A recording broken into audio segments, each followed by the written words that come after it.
Hello， 大家好，我是议员。今天我们来分享国服的数据了。其实我一直有观众问我国服的数据到底怎么样，他们的战力、击杀还有伺服器。因为我本人是没有在玩国服的，所以很少会更新国服的东西。但是在最近讨论区那边呢，不知道发生什么事情，有一些玩家开始分享国服的东西了。在这里就恭喜16服被点名了，哇哦，这么多的百亿联盟！因为万国觉醒已经很少王国是有这么多百亿联盟了，所以国际服的玩家都觉得很惊讶。那重点是我去看了数据才知道，原来这么多百亿联盟的王国不只是16服而已。那多不久国服那边就要打 KVK 了，我在想着要不要分享国服的 KVK 给你们看。我是担心直播没有什么人有兴趣了，所以我在想着要不要直播。回来今天的主题还是要分享国服的数据，因为大多数的外国主播他们都不会看中文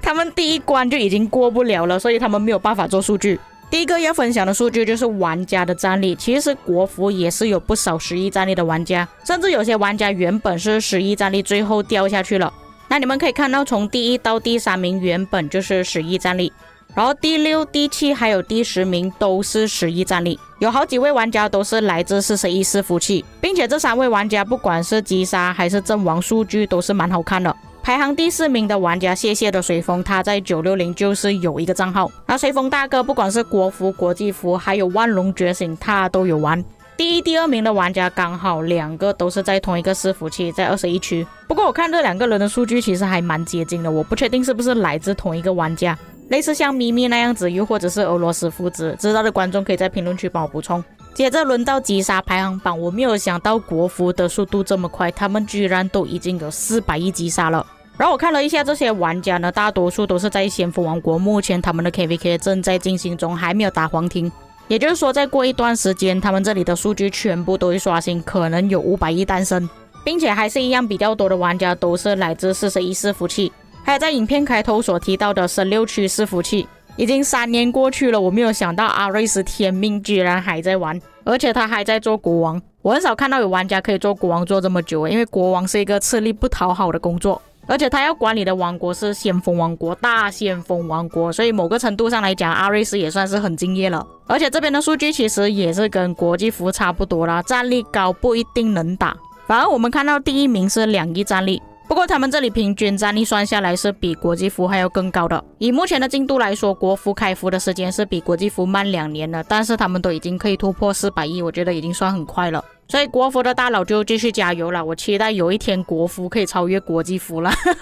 不过国际服最高击杀的玩家已经跑去另外一个王国，要准备开打了，所以我觉得国服的玩家除非一个赛季可以击杀300亿以上，否则要超越国际服还是有一点难度。刚好前阵子我才做了国际服的数据，大家可以看一下对比。还有顺便说一下为什么国服的击杀会提升这么快，因为国服的先锋王国一般跳出报名之后都会报名，就不像国际服那样，可能你是先锋王国，你想要约某一个王国去打 KVK， 但是又未必那些王国会接受，甚至会逃走。所以这里我可以分享几个地图给各位看了，你们可以看到国服的 KVK 现在全部都正在进行中，而且时间都是差不多的，甚至看到每一个阵营都是先锋王国，也算是比较普遍了，不像国际服那样子一直匹配失败，不然又出现什么 Run V 之类的，在最后1秒取消报名等等。接着是联盟击杀排行榜，刚好在前不久国际服官方就分享了数据，我们就来对比一下国际服跟国服的数据。严格来说国际服还是领先不少，尤其是960的数据是最夸张的，毕竟各位也知道大多数能打架的玩家都已经移民过去960了，所以你们才会看到960跟 1V 之间差了1兆，这之间相差的1兆击杀都差不多是等于一个联盟的击杀了。先不说国服有没有机会追上960，就连国际服都很难追上了。在国服的排行榜上面又看到一些比较熟悉的伺服器，包括41伺服器或者是16伺服器，还有因为全球巅峰赛的关系，所以玩家都认识了297还有466。这里的王国大多数都是先锋王国，毕竟先锋王国的 KVK 人数会比较多，也比较活跃，提升击杀的速度也会比较快。不过官方做的这个国际服数据是讲上一个月了，这个月可能是已经刷新了，所以数据可能会有一点不同。最后要分享的就是让国际服玩家感到惊讶的东西他们到底有多少个百亿联盟？首先要分享的肯定是16服了，因为16服在国服很早期的时候就已经被认定为是很强的王国，他们里面氪金的玩家是真的很多。16服也是全服包括国际服第一个拥有彩虹箱的王国，但是因为国际服的玩家大多数都是外国人啊，他们可能不知道国服有这个东西，所以误会以为960是第一个拥有彩虹箱的王国。不过不同的地方在于国服有拼多多，国际服是没有拼多多的，所以国际服第一个出现彩虹箱的时间好像是比国服慢了2年了，如果我没有记错的话。像在之前的影片我分享过60GT 买了多少个黄金宝箱，但是我把那个影片分享去国服的平台，比方说抖音或者是哔哩哔哩的时候，其实大多数国服的玩家都看不起他们觉得啊，就这么一点而已，你也好意思拿出来，然后就说国服更多什么什么，但是不同的地方在于国际服是没有拼多多，所以差别还是有的。既然都已经说到他们王国的储值量是很高，当然玩家的战力也是很高，所以你们可以看到第一个联盟其实都已经差不多200亿了，再加上下面其他的联盟，而且他们还有另外一个军团，这2个军团加起来差不多接近800亿战力了。国服的先锋王国才是真的先锋王国，而且我都不懂他们到底是怎样管理的这么多的玩家意味着需要更多的资源，或者是王国非常拥挤，或者是要拿一些 MGE 啊，要管理那些东西是真的很头痛的。这样你们就可以理解为什么我佩服阿瑞斯可以做国王做了这么多年了这个王国是真的不容易管理。那看到这里，我相信不少的玩家认为说16服应该是国服最夸张的了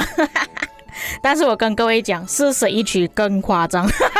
甚至41区的主盟都已经超过220亿战力了。当然你们也别以为结束了，他们还有另外一个军团，比较起16区41区的战力明显更高，这就是他们2个顶尖的先锋王国出来的总战力。然后你们再比较一下我们国际服，你们可以看到我们国际服已经是没有力了